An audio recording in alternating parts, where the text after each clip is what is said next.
I'm Sherry Sylvester, and welcome to Ninth in Congress. On June 14th, Texas Governor Greg Abbott signed the Texas anti-DEI bill into law to close down so-called diversity, equity, and inclusion offices on every Texas university campus. In the months that have followed, Texas universities have signaled that they are making efforts to comply with the law while also making it clear that they want nothing to change on their campuses. Senate Bill 17, the anti-DEI bill, excludes all university research, and there are indications at the University of Texas that they may attempt to roll all university-sponsored DEI activism under the rubric of use of research. Texas A&M just released a 47-page list of guidance on how to navigate the DEI law, which includes explaining that, quote, a university may train recruitment staff on cultural competence that will assist them in recruiting students from certain identity groups, race, sex, ethnicity, which is, of course, exactly what Senate Bill 17 prohibits. Professors can still use DEI statements in their syllabi at A&M and help students get into DEI-focused programs. Because students and teaching topics are not addressed in Senate Bill 17, segregated graduations for African Americans and LGBTQ students at A&M will still be allowed, and identity-defined organizations can continue there. During the legislative debate over DEI, the revelations of wokeness and DEI-centered principles at Texas A&M, perceived to be Texas' most conservative university, was central to the debate. So today I'm going to talk with the top Aggie at the Texas Public Policy Foundation, Greg Sindelar, our Chief Executive Officer. We know TPPF from Governor Abbott and Lieutenant Governor Patrick is the most influential conservative think tank in the nation and the best think tank in the world. Greg was recently received the Overton Award from the Straight Policy Network for his embodiment of the qualities essential in the fight for freedom: leadership, loyalty, humility, and unfailing commitment to liberty. Greg has played the lead role in the massive growth of TPPF for more than a decade and a half, including the acquisition, financing, and development of our new headquarters here at Ninth in Congress, the opening of our Washington, D.C. office, and most recently, the passage of over 80 legislative initiatives in the Texas legislature. Greg's basically in charge of everything, policy, communications, engagement, and all with a BBA in finance from Texas A&M. My other colleague today, Dr. Tom Lindsay, is also joining us. Tom is a distinguished senior fellow for Next Generation Texas. He has more than 2 decades experience in education management and instruction, including service as a dean, provost, and college president. The last session, he was a leader in the fight to reform tenure in Texas, reminding lawmakers that he'd had tenure 3 times and walked away from it every time. Dr. Lindsay earned his Ph.D. and an MA in Political Science and Government from the University of Chicago and a B.A. summa cum laude in Political Science from Northern Illinois University. He's just written a great white paper entitled DEI Tackles the Declaration of Independence and the 1964 Civil Rights Act, also the Constitution. If you haven't read it, go and do that right after this podcast. Greg, I was thinking that in January of this year, you invited me to attend a meeting with the government affairs staff of Texas A&M, at which point their goal, they had many goals, but mainly to get us to help them in the fight to get $1 billion, which the universities had asked for. With a B, billion with a B, with the threat that they would have to raise tuition if they didn't get this $1 billion. And when we asked them, kind of broached the subject about DEI and tenure, what was their response? Well, and first I want to say I'm a very proud Aggie, as if you go watch the video about the Overton Award, it spends a lot of time talking about my Aggie fandom, and it's been a very important part to me personally, and I think defined a lot of my life. And so that's why I'm so passionate about this, and that's why I was so passionate to work with you, Sherry, and our team on these issues over a session. But when we went and met with the A&M staff here in Austin and the legislative relations, government relations staff, I asked them point blank. I said, "Do you guys require DEI statements in hiring tenured professors?" And the answer was, "Well, not exactly. We don't do it, but we don't forbid it." And as we talked through it, they came to the self-realization that, well, if we're not forbidding it, then we are implicitly allowing it and encouraging it. And I think that's the problem, right? Like, these DEI programs have taken over and I would say changed the culture of a university that I think was extremely welcoming. Is one of the main reasons I chose to go to A&M was how welcoming it felt. I had no ties to A&M nor to University of Texas, and those are the schools I was considering. I chose A&M because it felt like home and it felt very welcoming. And based on what we're seeing at the campus and how students feel now, that's not the case. You know, we know in 2015 that a large percentage of, or the vast majority of white students, black students, Hispanic students felt like they were part of the university. And today that's not the case. Even though they've been instituting all of these DEI programs, they're supposed to make them feel a part of it. But what's really happening is they've been dividing the university and the students. I remember that we talked with our colleague at the National Association of Scholars, Scott Yainer, who put out a report that kind of shook the Texas world, which was how A&M went woke. And as I understand it, so this is hearsay, as we say in the trial, but when that article came out, all hands on deck, everyone went into College Station, spent the entire weekend refuting every point. But it was all technical refutations. Yes, Texas A&M did have as many DEI officers as the University of Texas. Yes, 60% of applicants for professorships there were required to have DEI statements. So not just a little bit. So they have their DEI office did say that they were not going to hire any more Asians. Yeah, which is unbelievable, right? And you're not hiring people based on certain characteristics that you can't control. I can't control being white, just like you can't control being a woman. Well, I don't know. Maybe you can control now if you're a woman or not. No, I'm kidding. But by choice. That's right. But I think that's the important part, and I think the perplexing thing as an Aggie, as a proud Aggie, is, you know, I grew up with the mantra from my parents about, you know, it's the MLK mantra, right? Like, you judge people by the content of their character, not the color of their skin.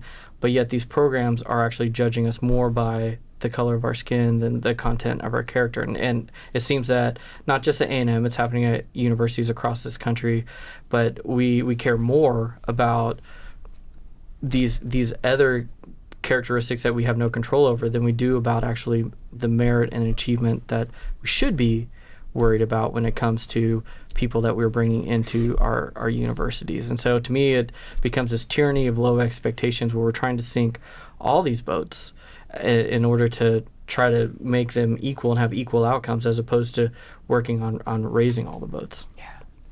So, Tom, you spent a lot of time on campuses and know about the climate. I know we're not trying to pretend that this is only happening at Texas A&M. What have you seen, and what's the difference? I know one of our friends, Dr. Daniel Bonovac from the University of Texas, said that DEI functions as thought police on campus. No, that's exactly how it functions. Unfortunately, universities were always dedicated to the idea that the pursuit of truth is the highest human activity. That's how they justify academic freedom, right? That this transcends politics, that politics can't touch us because we're not about partisan politics, we're about the truth. But the universities have become, in the last 50 or 60 years, just partisan players. And of course, they don't have the same accountability that politicians have for it. And the question is, how did it get that way? How did we go from universities as the pursuit of truth, and therefore cherishing freedom of speech and cherishing debate, to today where we have censorship, shout downs, cancellations? And the answer is that those who are pushing DEI on critical race theory, which is simply the content that DEI delivers, they have a different conception of human nature than did our founding fathers, and then does most of us. And by that, I simply mean this. When the Declaration says all human beings are created equal, they knew that we look different and have different capacities, etc. But what they said was the most important fact about humanity is what we share in common despite those differences. And what we share in common is equal rights to life, liberty, and the pursuit of happiness. What DEI teaches, because it's grounded in Marxism, is that it is not what unites us that is most important, but what separates us. So the doctrine of human equality in the Declaration, meaning equality of opportunity, has been replaced by the unholy trinity of race, class, and gender, on the basis of which we are forever separate.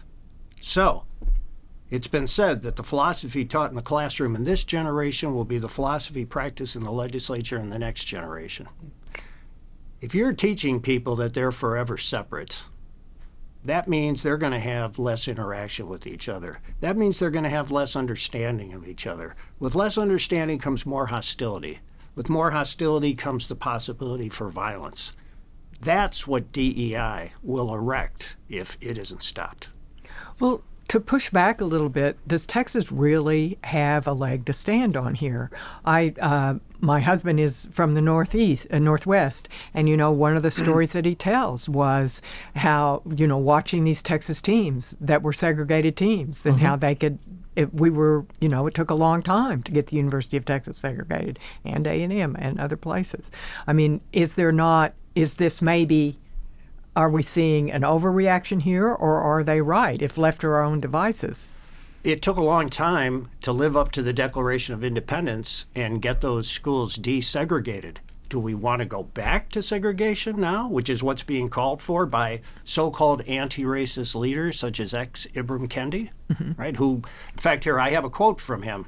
In fact, he's updated the quote because he says he's been attacked unfairly. He's facing a lot of internal strife right now. He is, that's right. Apparently, yes, that's true. And he says this is his new updated statement, which he thinks is going to make it better.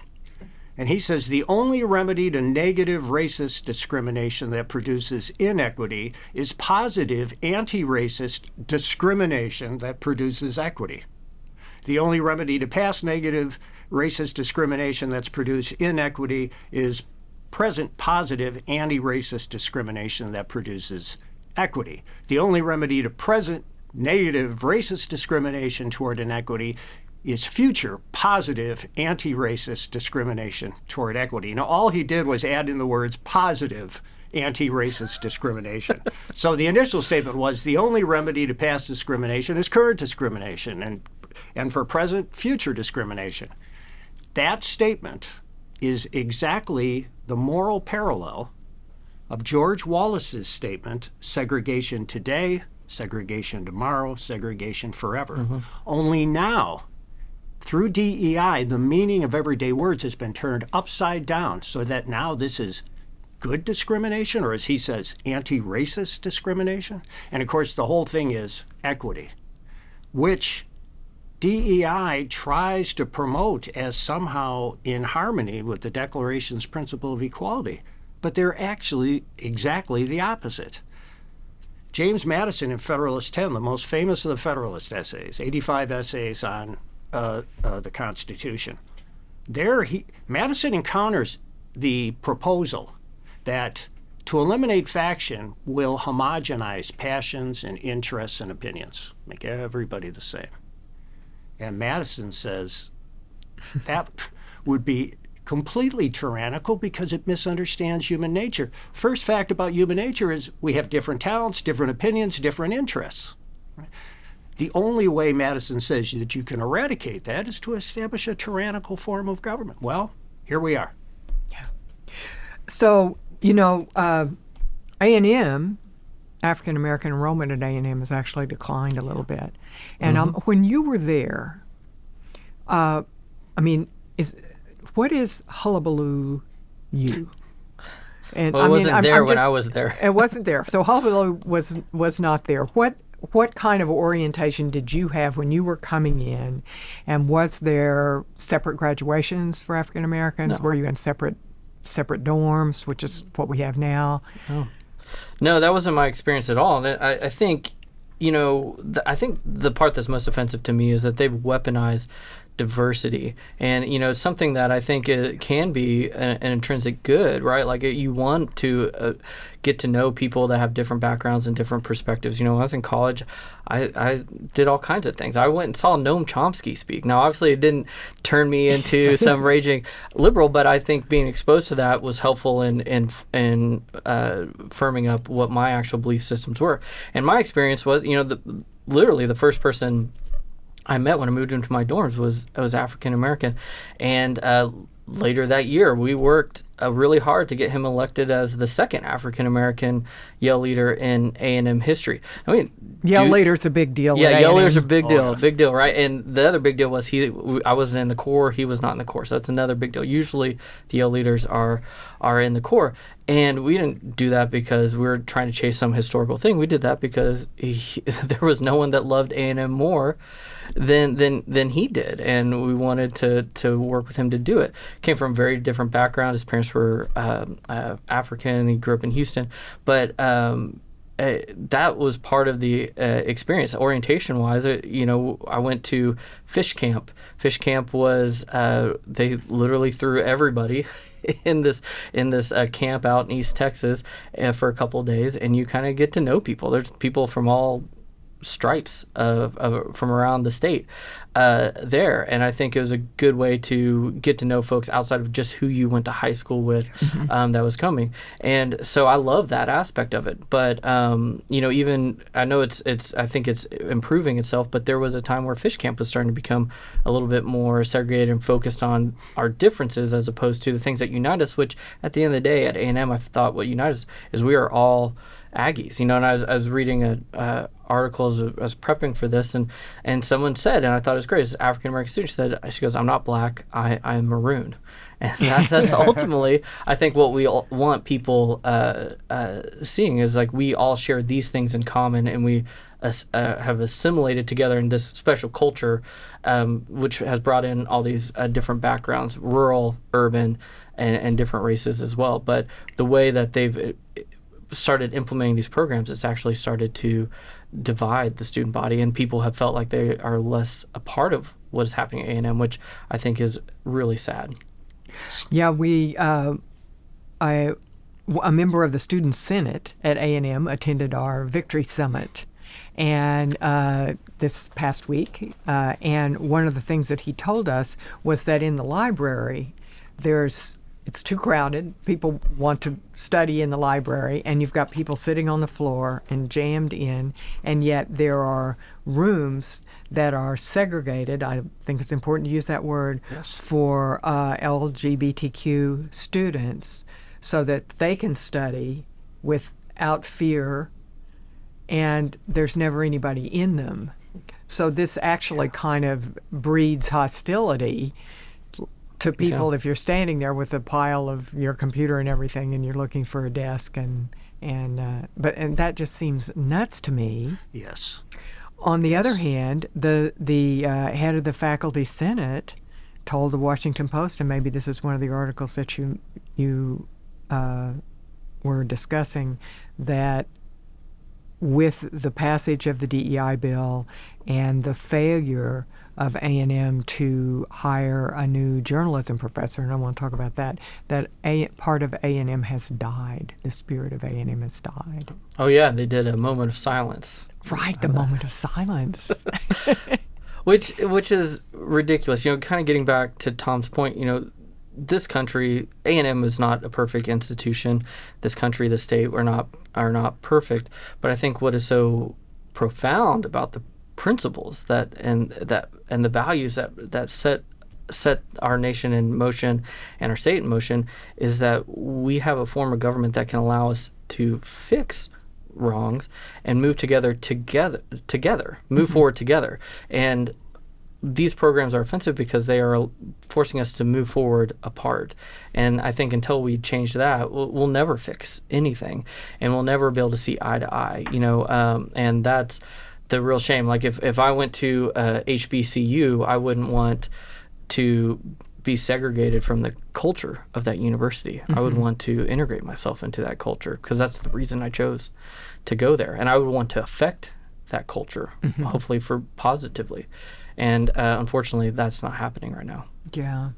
I think one of the things I want to talk a little bit about the Kathleen McElroy situation, not because that's important, but because of what was revealed in the investigation of how the administration handled that.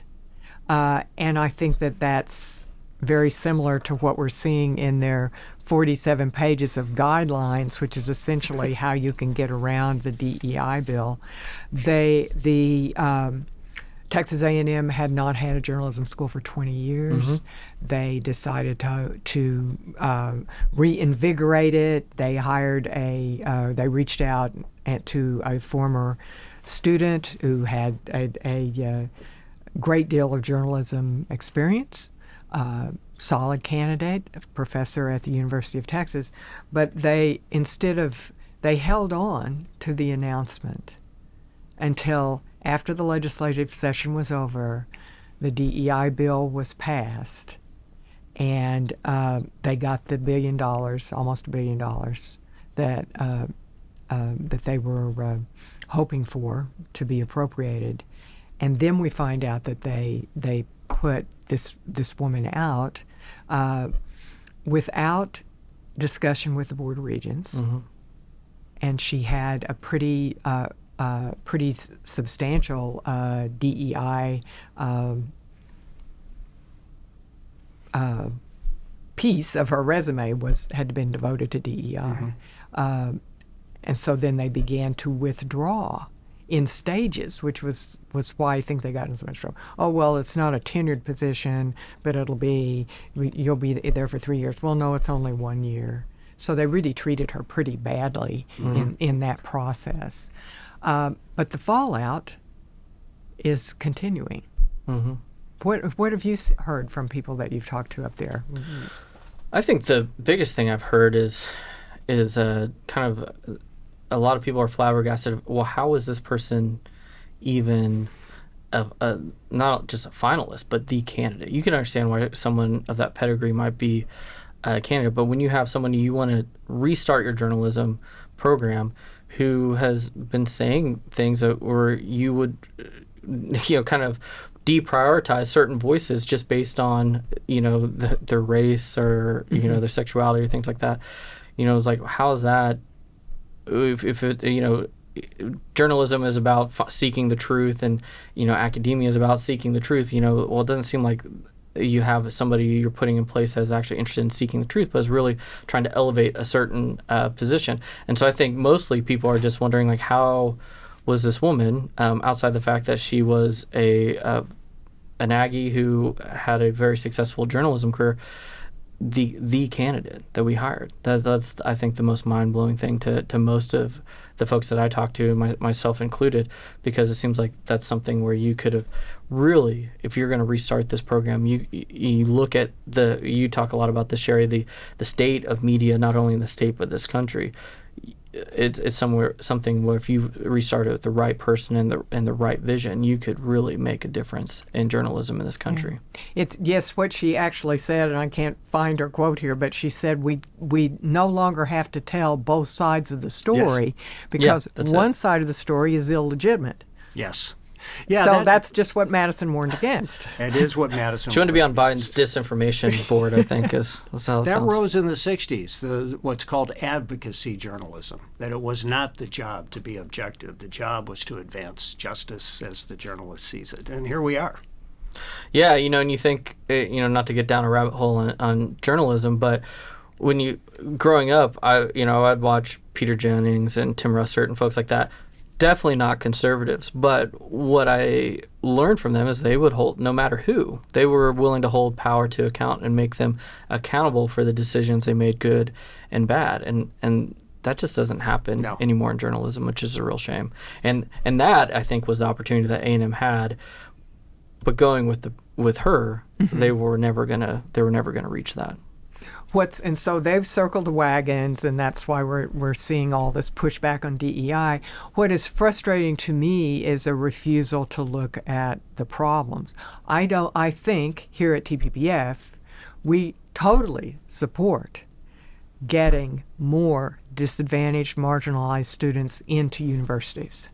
What's frustrating is that DEI, it looks like they've been doing it for 15 years at A&M, UT, 15, 20 years, has made absolutely no difference. And not only not made a difference, made things worse. Right. Well, look, how could you not think of yourself as a student? You're going here to find out, learn about life, and get a job, get job training. And the first thing you learn is it's a stacked deck. And America's, as the lead editor of the 1619 Project, Nicole Hannah-Jones says, America is racist in its DNA. I mean, that's telling people you don't have a chance if you're a woman, if you're African American, if you're Hispanic. It's a false narrative. It's demoralizing. Greg mentioned weaponizing diversity. That's the whole point. Those who followed Marx argued that what was needed was consciousness raising. And how do you, in other words, the Marxists after Marx were always frustrated because they said these middle-class people, they're satisfied with getting some health care benefits and a decent wage. They're not the stuff of the revolution. So what do? And the answer was you have to raise their consciousness. How? Make them aware of their oppression. Too many university professors today see their job not as teaching, but as consciousness raising. Yeah, well, A&M, one of the things their previous president got in trouble with was she made them take down a DEI glossary, which included things like Christian privilege and all these other things that, doesn't, it goes right to your point. It's trying to raise consciousness of why I'm oppressed and why things don't work for me. And, that's not the way that we want to teach our youth to go out into the world, because if you are always oppressed, then you're going to live a very oppressed, sad, and lonely life. And I don't know if you guys are familiar with the adage about the carrot, the egg, and the coffee bean. And you put them into boiling water, and so the carrot goes in hard, but in the boiling water it turns soft. The egg goes in with a soft on the inside, hard shell, and it comes out hard. But the coffee bean changes the water, right? And so what you want is people to go in and affect the culture and be coffee beans.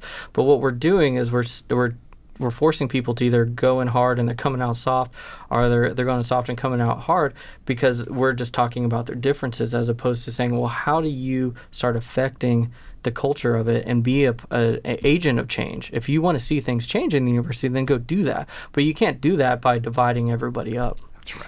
What was so frustrating to me during the entire debate, and let's wrapping it up here, but I don't want us to get off without talking about this, was just a refusal to look at the problem. We've got the new NAEP.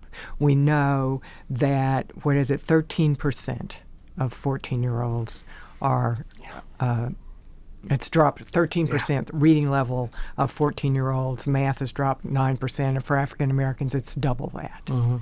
What would fix that? Well, I think what might fix it, or take a big leap toward fixing it, would be school choice. Yes. Mm-hmm. Providing educational opportunities for students across the board. And yet, DPPF has been demonized for our work in fighting DEI and demonized in school choice. So it kind of has to make you wonder. Yes. Absolutely. And if you look at where school choice has been enacted in Florida, their low income and minority students went from being 35th or so, and now they're number one, with school choice. And what it does, and the reason school choice is important, is it kind of gets rid of that tyranny of low expectations and allows us to actually reach the potential of every student. Because the truth of the matter is, right now in public schools, 19% of what's being taught is even on grade level. We're sandbagging kids, and then they're getting into college and they can't do it. So then we're saying, oh, well, let's get rid of some of these requirements. Maybe we shouldn't do the SAT or the ACT, or we don't need math requirements. So So I think no, or to the be LSAT or the MCAT. LSAT, yeah, or the MCAT, which is, I'm just gonna be honest. If I'm going to see a doctor, I want the best doctor. It's like if I'm flying a plane, I want the best pilot. I don't really care much about their sexual orientation or their race. I want someone who is the best at that, and that is what has made America and the state so successful, is that we value merit and achievement. And what is happening in our institutions of higher education, where a lot of our teachers, or where our teachers are coming from, and then in our K through 12 system, is that our expectations are just getting lower and lower and lower, and ultimately our society is going to pay the price for that. Unfortunately, I have to agree. That's right. Our country's at a crossroads. We can either restore the colorblind meritocracy called for by the Declaration of Independence, or we can embrace DEI. But we can't have both, right? Because they're as irreconcilable as freedom and slavery are. So in a sense, we face the same crisis, or a crisis of the same magnitude as was faced by Lincoln in the 1850s. Wow. Well, fortunately for you, here at TPPF, we are out on the battlefield on school choice. Watch this space. We're moving forward on that. Next session, we're going to continue to look at what's going on at our universities. Dr. Lindsay and I and the rest of the higher ed team will be looking at our schools of education, looking at the responsibilities of our boards of regents, looking at how we monitor this kind of nutty stuff that's going on Texas campuses. Tom, Greg, thank you for joining us today on Ninth and Congress. It's great to have you. You can subscribe to the Ninth and Congress podcast at Spotify or wherever you get your podcasts. If you'd like to receive the Ninth and Congress newsletter, you can sign up at the TPPF website, www.texaspolicy.com/Ninth and Congress. Thank you.